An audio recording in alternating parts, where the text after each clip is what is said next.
Chapter 1 of The Science of Getting Rich by Valence D. Wattles. Chapter 1 The Right to be Rich.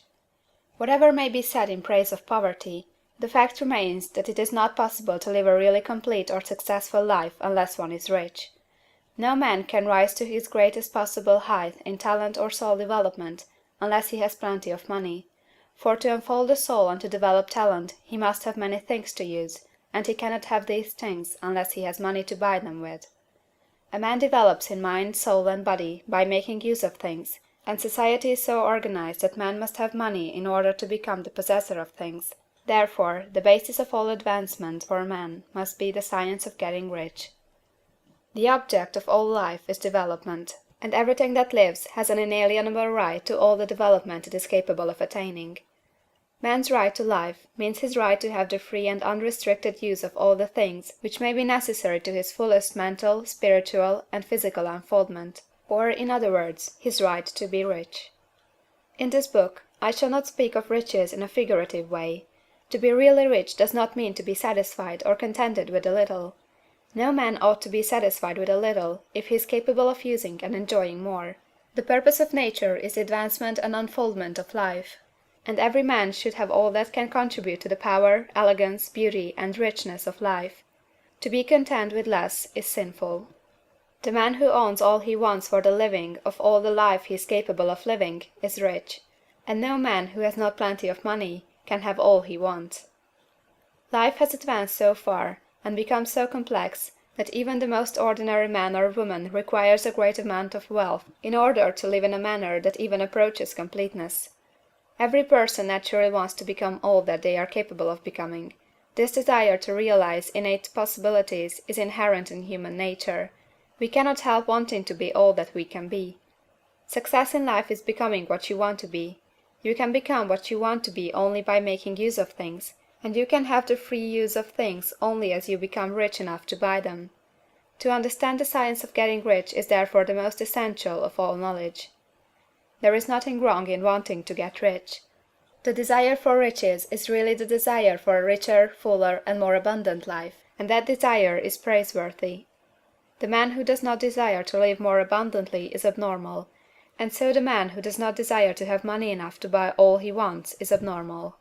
There are three motives for which we live. We live for the body, we live for the mind, we live for the soul. No one of these is better or holier than the other. All are alike desirable, and no one of the three, body, mind, or soul, can live fully if either of the others is cut short of full life and expression.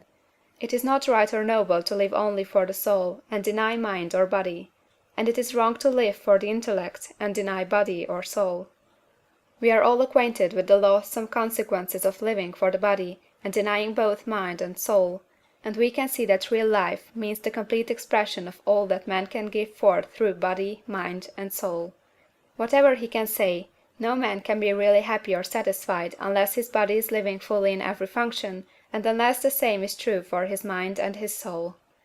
Wherever there is unexpressed possibility, or function not performed, there is unsatisfied desire. Desire is possibility seeking expression, or function seeking performance. Man cannot live fully in body without good food, comfortable clothing, and warm shelter, and without freedom from excessive toil. Rest and recreation are also necessary for his physical life. He cannot live fully in mind without books and time to study them, without opportunity to travel and observation, or without intellectual companionship. To live fully in mind he must have intellectual recreations, and must surround himself with all the objects of art and beauty he is capable of using and appreciating. To live fully in soul, man must have love, and love is denied expression by poverty. A man's highest happiness is found in the bestowal of benefits on those he loves. Love finds its most natural and spontaneous expression in giving.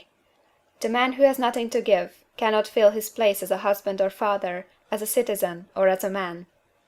It is in the use of material things that a man finds full life for his body, develops his mind, and unfolds his soul. It is therefore of supreme importance to him that he should be rich. It is perfectly right that you should desire to be rich. If you are a normal man or woman, you cannot help doing so. It is perfectly right that you should give your best attention to the science of getting rich, for it is the noblest and most necessary of all studies. If you neglect this study, you are derelict in your duty to yourself, to God and humanity; for you can render to God and humanity no greater service than to make the most of yourself. CHAPTER II.